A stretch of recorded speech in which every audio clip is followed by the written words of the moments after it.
even registered and might have to have missed this evening's session. Tonight, we are letting Lynn Corbel, our senior mindfulness instructor, lead us in the practice of 1,000 beginnings, which I am very interested in hearing about. So with that, I'm just going to hand it off to Lynn. Thank you, Jonathan. Hi, everyone. It's really good to be together. Let's just pause in this beginning. Maybe feel into your seat, your feet, whatever position your body has chosen, just very briefly to connect and to connect with your intention for being here. You're welcome to lower or close the eyes.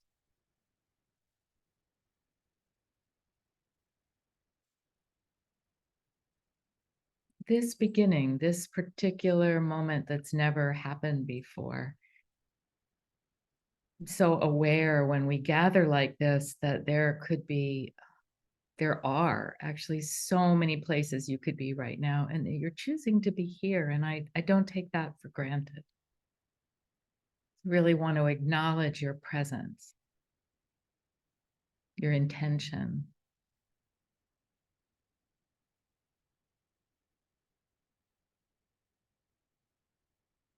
Just feeling into the entire body, sitting, breathing, whatever time zone you're in, whatever weather conditions are happening, whether that's outside or the inner weather.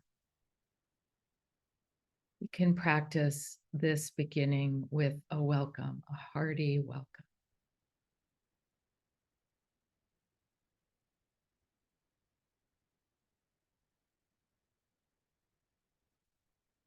So thank you. You're welcome to open your eyes or lift your gaze. We'll have a longer period to practice soon. But I want to talk a little bit about this topic and share with you some interesting, what I hope are interesting thoughts about it.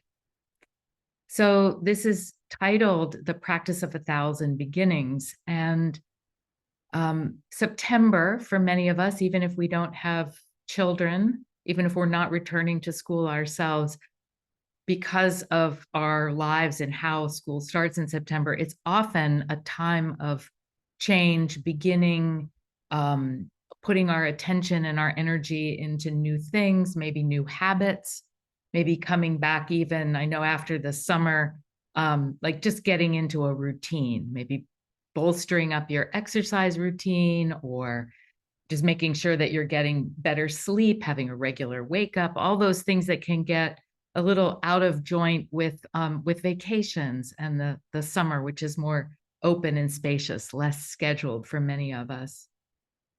The Jewish New Year also happens at this time of year. So there's something about this time, which although the animals and the environment, at least in the Northern Hemisphere, is starting to, move towards winter, there is this sense of beginnings. And it reminded me of a phrase that's often used in guided mindfulness practice of the practice of 1,000 beginnings. Just like I invited us to begin here, this is all we're actually ever doing in meditation. Nothing is really continuing. We're beginning again and again. And this invites us actually to come close to some of the attitudes that we're fostering in meditation. Attitudes of gentleness, kindness, forgiveness. Oh, my mind went away again. How many times the mind wanders, we can begin again. So there's a quality here that right in the present moment, we can begin to or continue to cultivate these attitudes towards ourselves. So I want to link this to a podcast that I saw, or I listened to, I'm sorry, a couple months ago by the Hidden Brain guy, Shankar Vedantam. I see some of you are nodding. And in this podcast, I learned of concepts that seemed really applicable to what many of us face when we're recommitting to a meditation practice. This is often one of the things that we do in the fall. How many of you have maybe fallen away from your practice and you want to get back on the wagon? Miles, thank you. I saw your hand go right up. Yes. So this is one of the things that we're really going to have central in our minds as we do this today. So this Hidden Brain podcast seemed to be very applicable to the bind that many of us get into of kind of starting, having maybe a really good run of days or weeks or months, and then something happens and we fall off our meditation cushion or our practice. So in this podcast, Shankar was interviewing the psychologist Lauren Nordgren. He's from Northwestern University Kellogg School of Management. And Nordgren was speaking about how organizations move forward, how they evolve, how they grow. But I was thinking how these concepts can also be applied to ourselves individually and our meditation practice. So the first thing he talked about was the fuel, the product or the end result. And this part of the equation is really clear. It's often what brings us to meditation. So we're going to walk together through this process. And if you have pen and paper around, great. If you don't, you can just take part in these reflections as you like. And then we'll have a little bit of interaction through the chat. So pause here and consider why you meditate. Why do you do this? What is it? And really be honest. And if you have pen and paper and you want to jot it down, go ahead and do that. It'll take about a minute.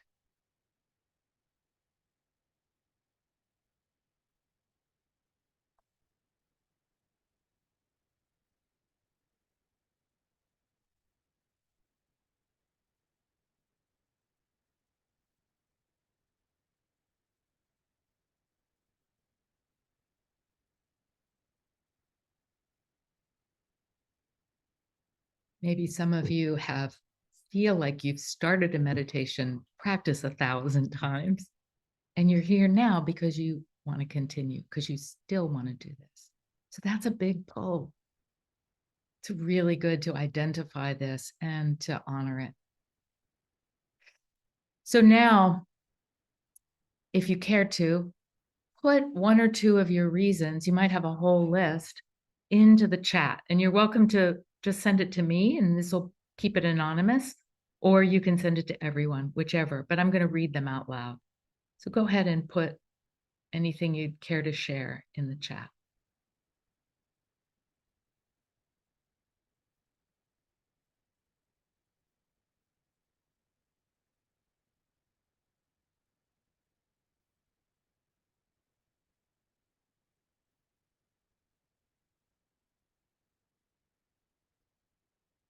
I'm going to wait until we get a bunch in, and then I'll read them.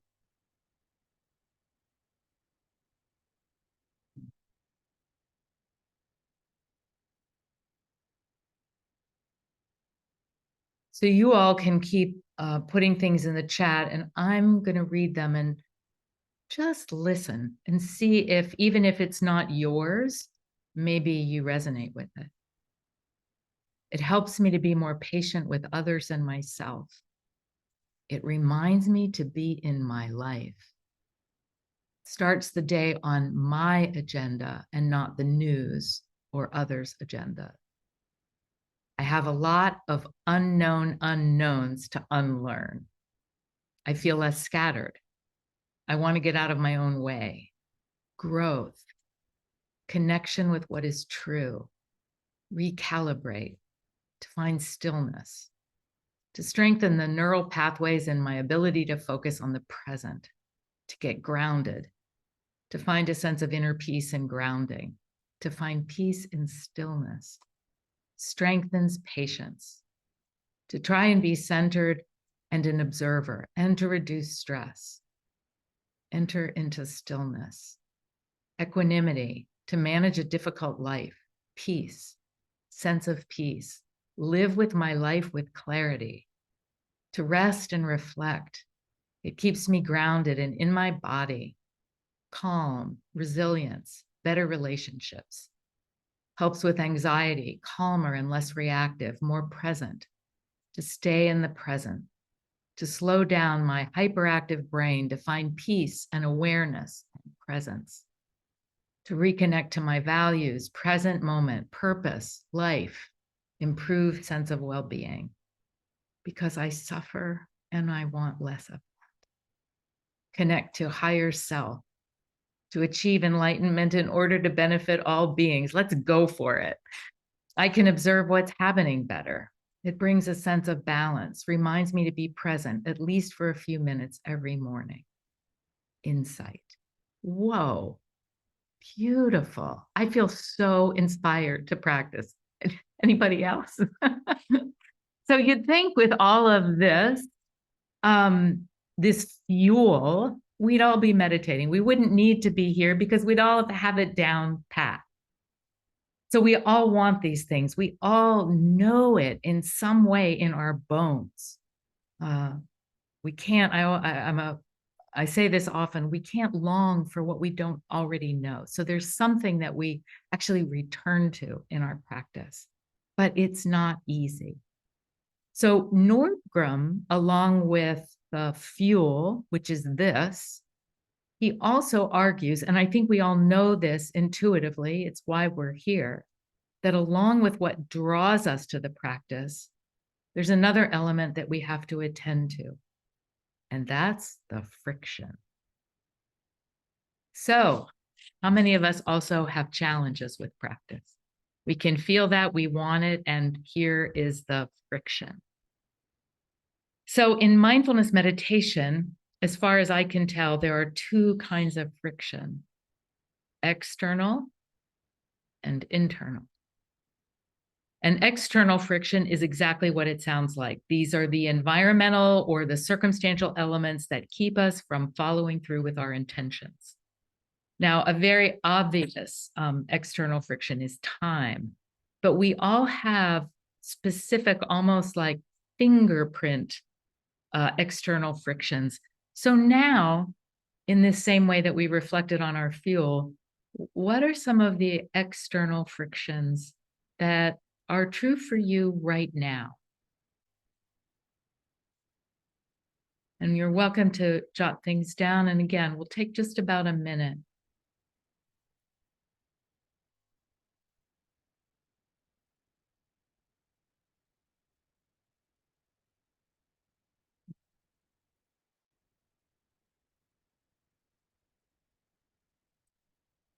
And it's already starting to pour in. So go ahead and put it into the chat if you'd like.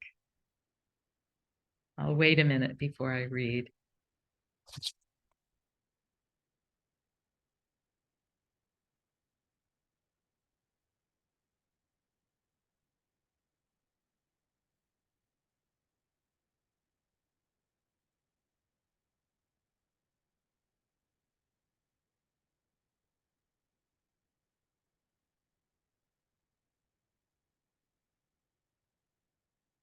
Right. So see if any of these resonate. So these are external frictions. Not making daily practice a priority. So scheduling. Confusion. That's an interesting one. I'm wondering, well, let's hold that. The sense of overwhelm by the overflowing to-do list. So yes, these demands that we all have. Trying to find balance between my career, personal aspirations, and finding peace within the storm of it all. Competing priorities, the narrative, the stories of it, yeah. Travel, family demands, other demands on my time, work, family. The inability to turn off the to-do list when I look around the place I'm sitting, whether work or at home, right? So there's all this external stuff and we feel drawn to it. Needy children, busy job, My frictions are, okay. So thank you, Amy. My frictions are more internal than external. So great. Thank you. We'll come back to that. My schedule is different every day. It's hard to be consistent. Being needed by everyone else so much that I'm too exhausted for me. Private, quiet space, sluggishness, distraction, busy schedule. Our family's recent change in our morning schedule, neighbor noise, timing issues, and then monkey mind. And I think that's probably an internal friction point. Thank you. So I want to say that working with the external frictions, first of all, writing them down is really helpful because we can't actually begin to approach solutions unless we really understand the problem. And I'll say that this is one of the places where having a meditation buddy really helps. You can go through your fuel and your frictions with a meditation buddy, somebody who also meditates, who can relate, and who can be a place of accountability and a place to listen as you sort of sort some of this out. So it's good to address some of these. So if your schedule's changing, how can you work with that?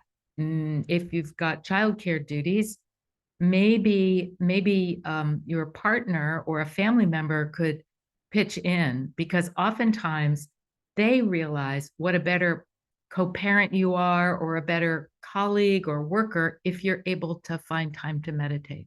So sometimes we need to ask for help to rearrange things in the external world to reduce the friction. We may not get rid of it entirely, but by reducing it, it does support us.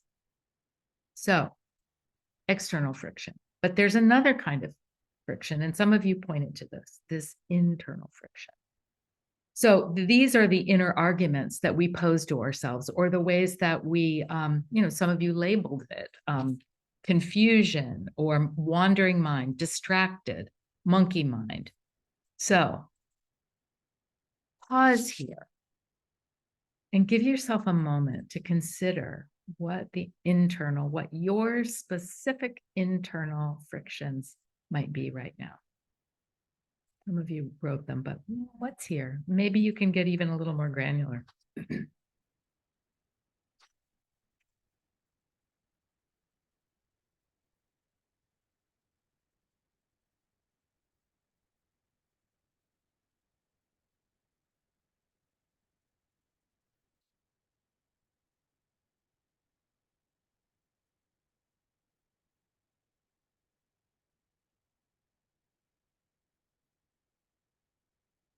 Oh, and go ahead and drop them into the chat when you're ready.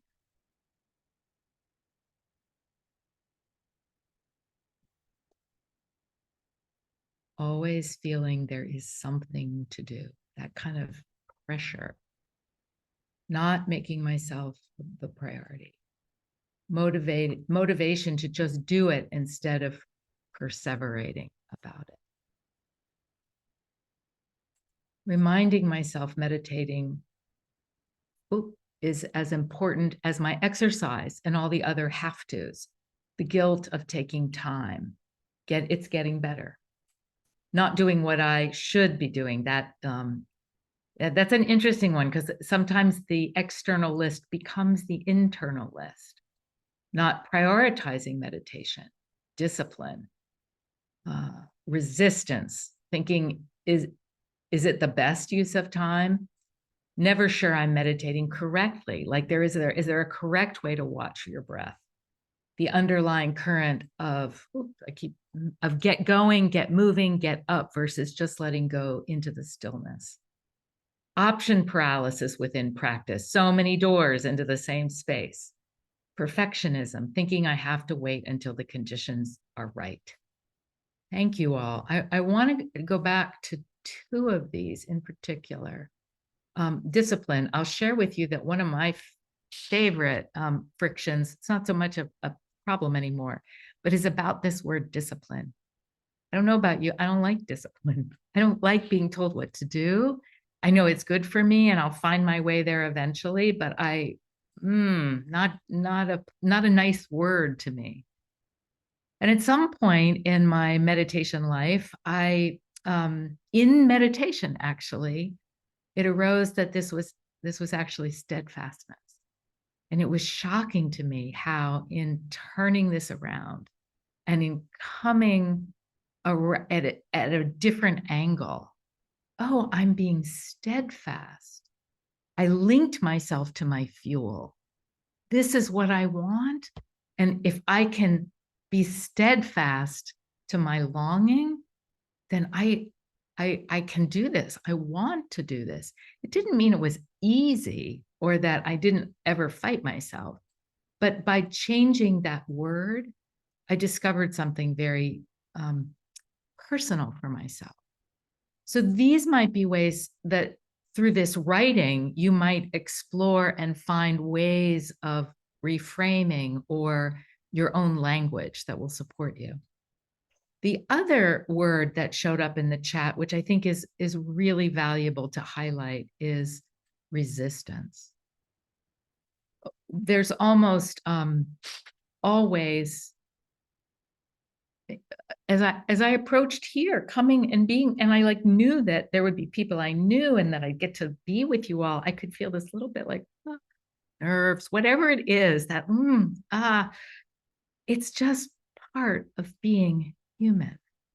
And this is kind of the amazing thing about the inner friction. As you could see from all of what people shared, we share this. This isn't unusual. This is part of our human mind. We have a mind, we resist. We have a mind, we have a to-do list, and we think that something else is more important. So just by recognizing that this shared experience of being human there's a natural friction, inner friction here, we can begin to use it right in the heart of our practice. So we don't have to be afraid of the internal friction. And in fact, the more we come to know it, the more we can befriend it. Isn't this part of what we're doing anyway? So if we're getting to really know ourselves, how cool that we get to know that part of us that pushes forward. I had a meeting earlier with an MBSR teacher who I'm mentoring, and she was talking about her week. She was single parenting it. She felt this internal pressure to do so much because her partner was gone, and so she's an experienced teacher. She's an experienced meditator, whatever experience means. And she came back to her own beginning. She looked at her to-do list and she said, I don't actually need to do these things. And it brought her to the moment of beginning again. She was able to appreciate her soon-to-be one-year-old daughter in this moment where she could give up this internal to-do list and really be present in a moment of her daughter's life in this sweet play. And it was such a great example of how, as we practice, we're actually practicing working with our own internal friction. So this is where mindfulness meditation actually brings the fuel and the friction together. And Nordgren talks about this in the podcast. He talks about how planes fly and the way that opposite forces are actually necessary for flight. For those of us who've experienced our meditation practice, when this happens, we know there's a paradoxical nature. You know, there's an alertness, even in our posture, there's an alertness and there's an ease. We can feel how this dynamism wants to be balanced. So for flight, we'll go back to the physics of it. There's fuel, there's jet propulsion, but there's also a finely calibrated drag that is built into the wing system.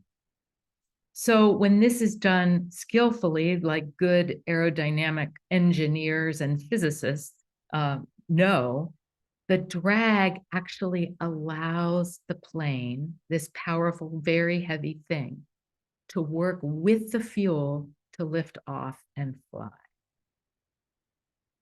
So this, to my mind, invites the natural friction of the mind's resistance to practice to be held within the larger force field of our awareness, which is intangible. It's light. It's like the air of underneath the wings and over the wings. So if we loosen our intense grip on striving and force and gnashing our teeth, and we let the lighter attitudes of this friendliness, ease, gentleness support our intention, we can begin again. We can come back to our meditation practice freshly. So that's what we're going to be experimenting with right now. So once again, maybe taking a few deep breaths and maybe a movement or two, feeling your body, stretching, opening.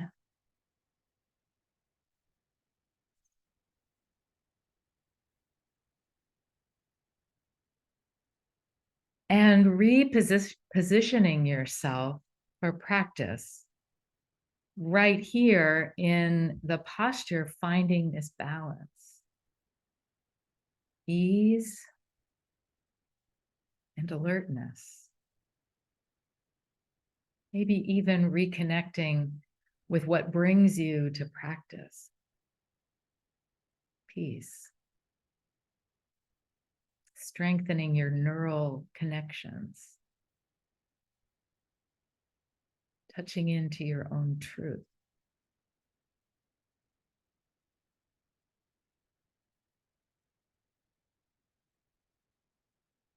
Taking up residence in this moment with a quality of both firmness and commitment, steadfastness,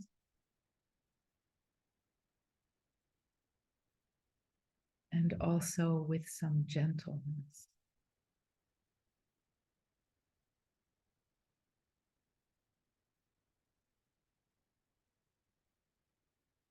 The to-do lists might be right outside the door, and that's fine, or they might be right with you in this moment.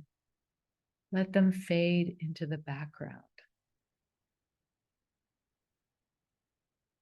You don't have to work so hard.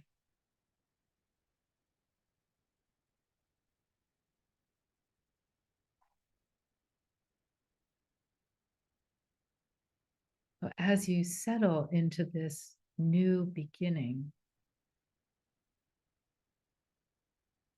choosing a reliable, familiar, easy anchor.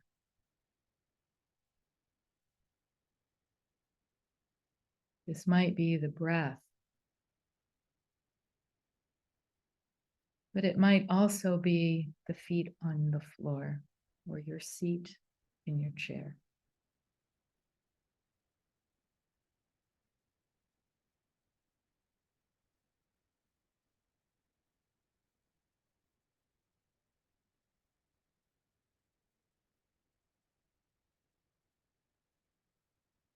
Attending to sensations.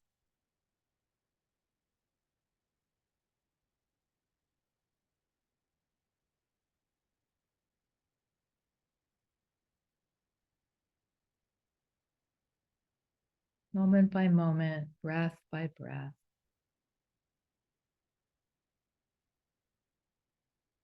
There's no need to still the mind or to be without thoughts.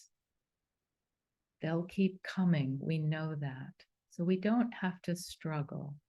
We don't need to use the fuel of our longing to push away the struggle. Just let it be there in the background.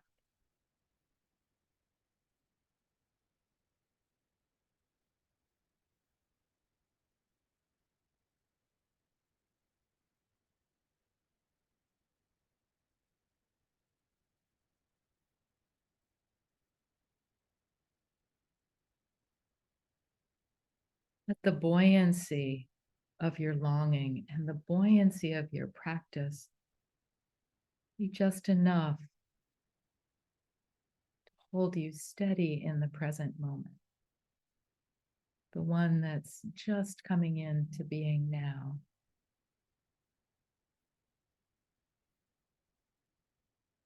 And now this one.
Even if things are arising, sounds, thoughts, various sensations, emotions, or moods,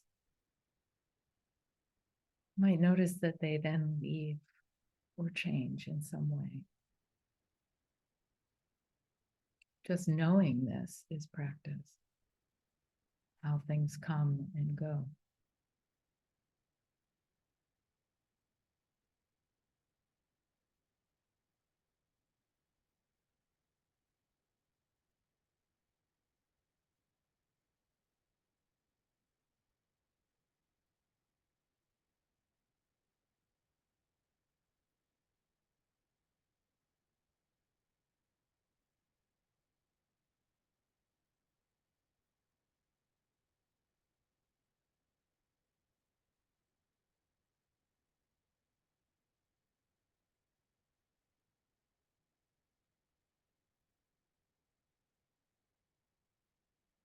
Some point or another, without fail, one of the inner frictions will arise. The boredom, the wondering if we're doing it right, restlessness. And in that moment, we can know it. We can actually greet it. This welcoming is actually one of the ways that we can serve, the fuel can serve to reduce the inner friction by including it in our practice. We can invite our boredom to sit down right here with us.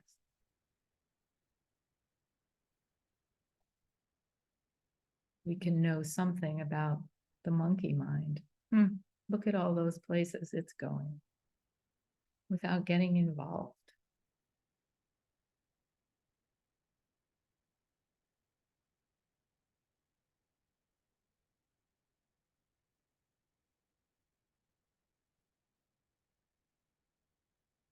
If any time the inner resistance or anything else becomes too much, we can simply gently open the eyes, change our position, center and ground, and return.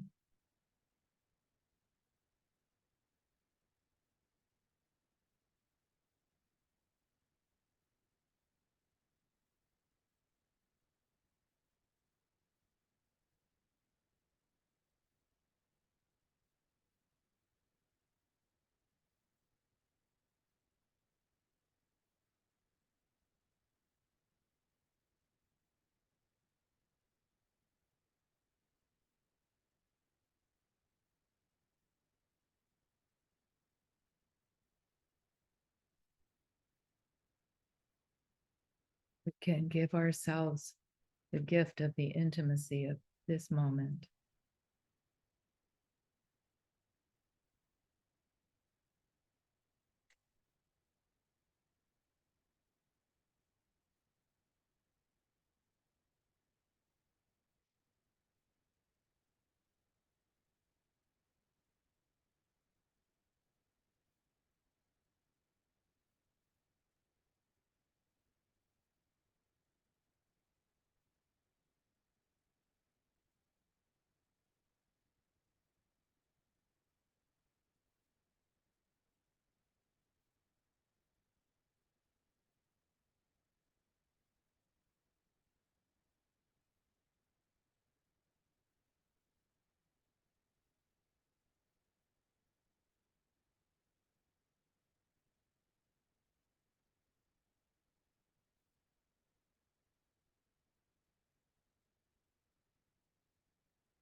exactly like a plane. You might feel yourself riding the currents of the breath or the currents of sensation.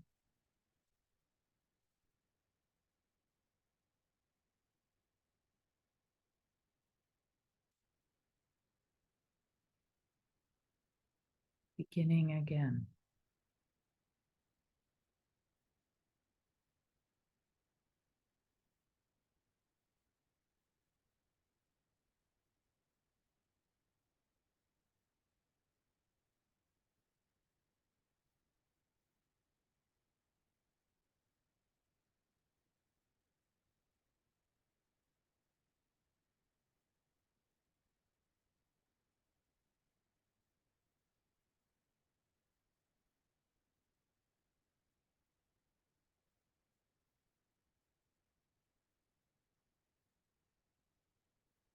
We might even think about when we hit those inner frictions as a little bit of turbulence. But again, we don't have to get knocked off course.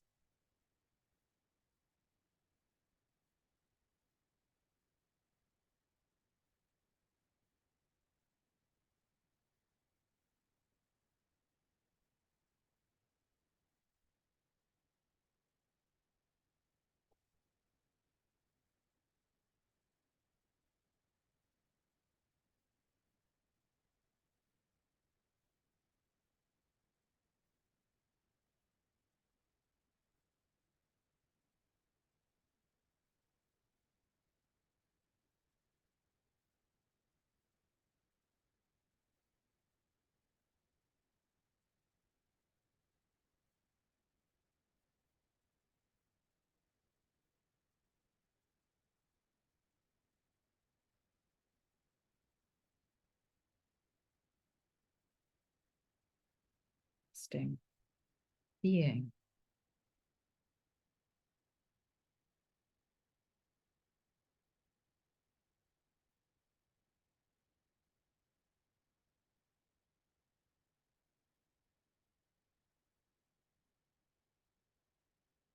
Be continuing with this formal practice for just a few more moments. And sometimes even just knowing this allows us to rest a little more deeply, to let go.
And even as each moment unfolds, there might be a quality of savoring, of tasting each moment, savoring it.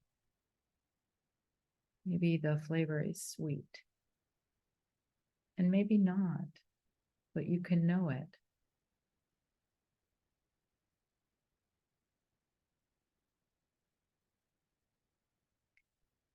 This can often be a way to recollect the fuel, our own calling to practice, right while we're sitting.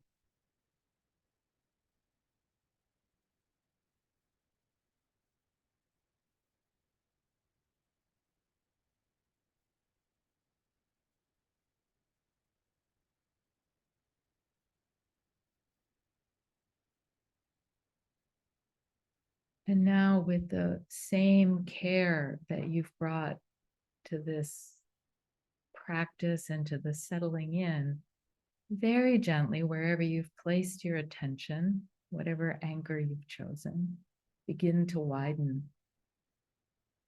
the lens of attention to include the entire body. You're also welcome to invite a little bit of movement, maybe a more deliberate and deeper in-breath, longer out-breath. Reconnecting with this group who's joined us all together. And I'm aware that we're still with the recording, so, but want to open it up. So if you care to, you're welcome to bring your voice, or you're welcome to drop something in the chat that I can read out loud. But I'm wondering how it was to work with this fuel and friction in this particular practice. How was it to begin again? Maybe for the 10,000th time. I know that's true for me, or millionth. And you're welcome to use your electronic hand. If you'd like to. Some folks are resting in the cradle. Nice.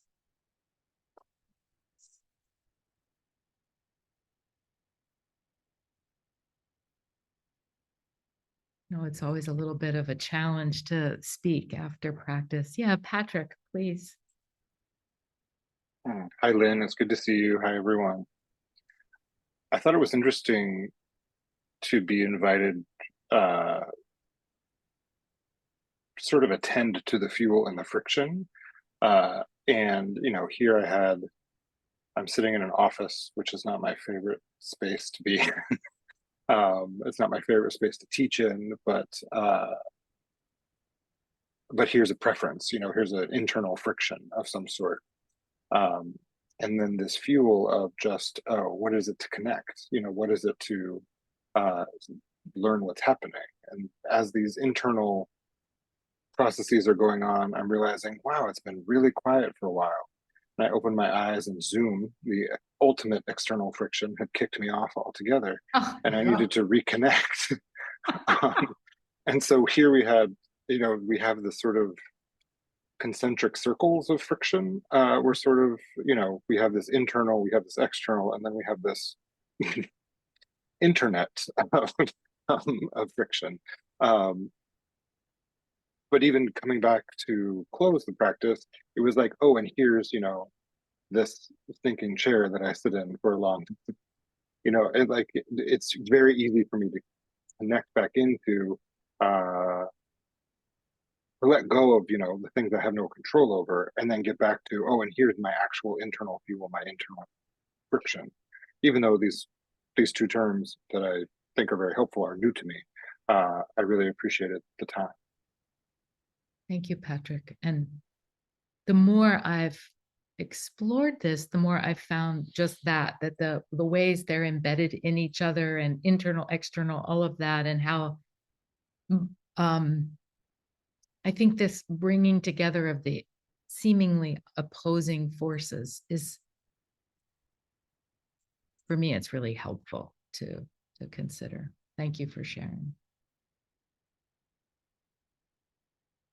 I want a breath of fresh air, more accepting. I heard the cry of longing. Anyone else want to bring your voice in, or you can also just keep writing.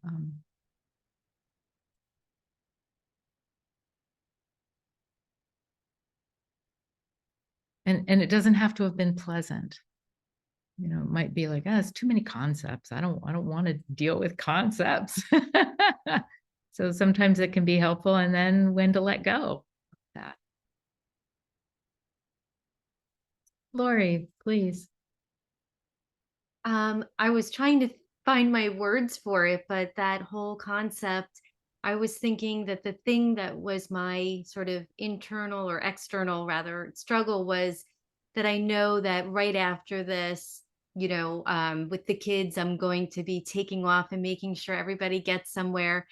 And I thought, but actually, they were excited I was going to go take an hour to do this because I think they know when I come back, I'm going to be calmer and kinder and all of those things more efficient. So that was that hit Mm. for me, I think. Yeah, Lori, how great that you have that support system from them. They're so good. Yeah. And then, we sometimes say that mindfulness is more caught than taught.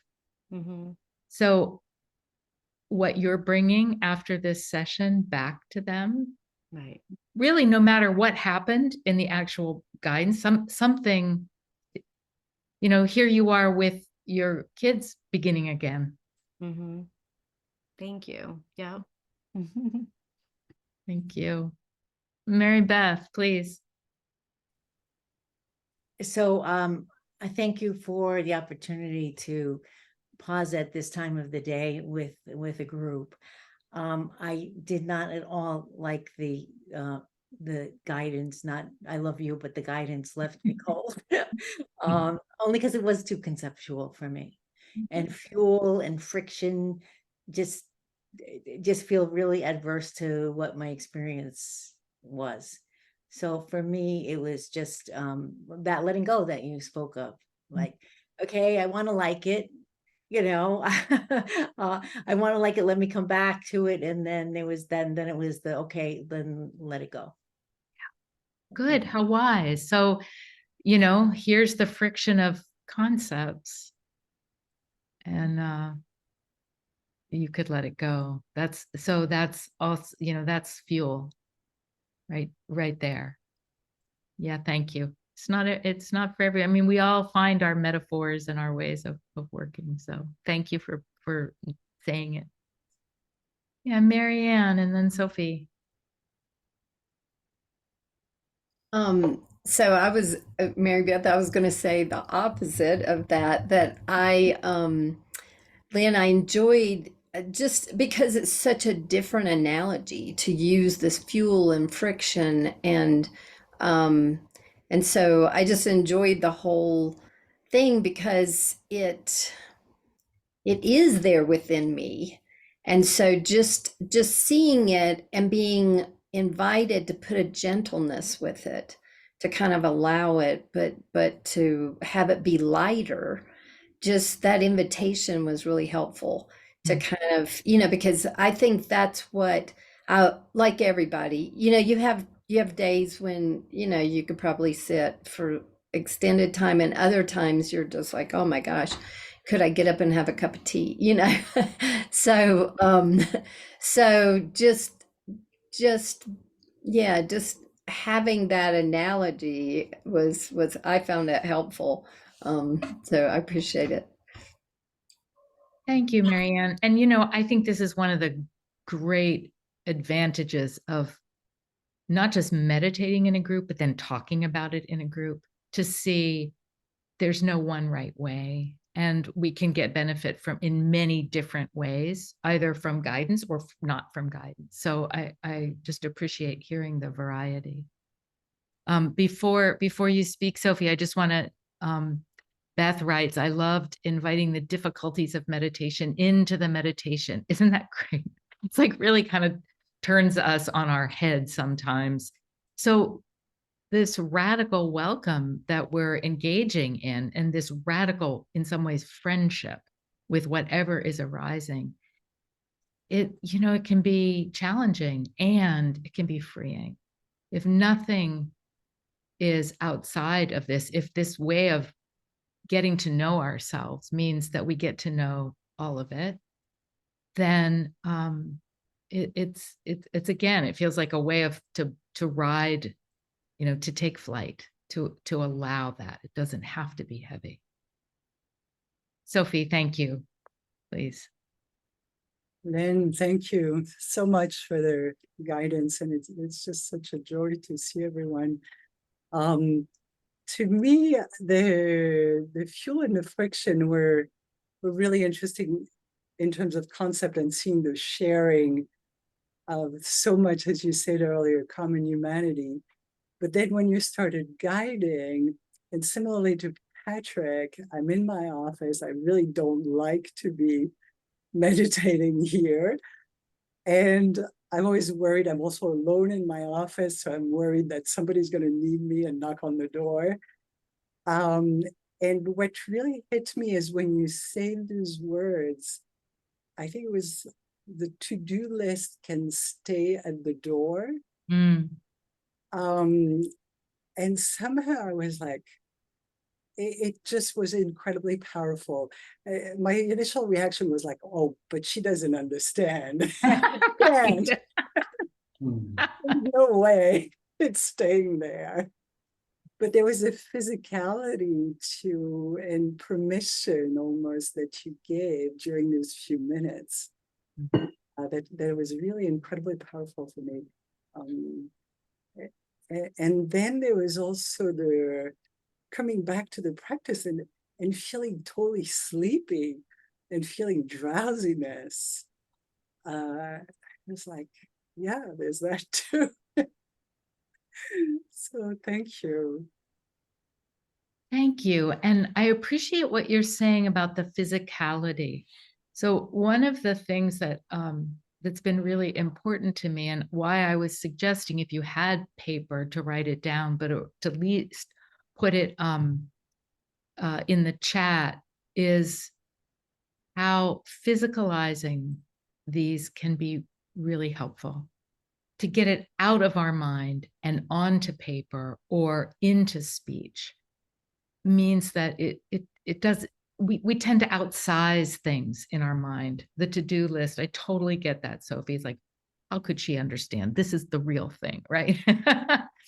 And we all do this, but if we actually put it out on paper, we speak about it, it becomes more manageable. It becomes more like, okay, maybe it is too much, but I can walk away from it and come back to it. So I appreciate hearing more. I wanted, Brenda was writing, I felt like there was unfinished moments, friction, fuel concept, same with internal and external. I felt like I needed more.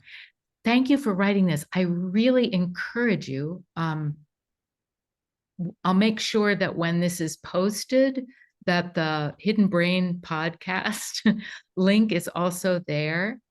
It's a very far-ranging interview, so I took little pieces of it, but I encourage you mostly to see how this lands for yourself.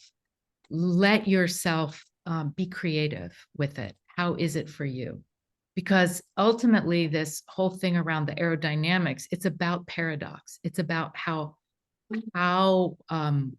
it's not one or the other, and every moment is. It could flip, you know, what's supportive in one practice might not be the next day. So this is where this beginning again can also be really a support to getting comfortable with uncertainty, getting comfortable with the unpredictable nature of our lives. I'm aware of time and I want to honor that, but if anyone has any final words they want to bring out, they're welcome to raise your hand or put them in the chat. It's been wonderful to be with you all today. Thank you for your practice and your engagement. You're welcome to take your voice off mute to bring your voice in to say goodbye. Special shout out to those of you who are doing this at work. It's hard. It's totally hard. It's good practice to start, though. Thank you, Anne. Thank you. Thank you, Lynn. Thank you, everyone. Thank you, everyone, Thank for you your very much.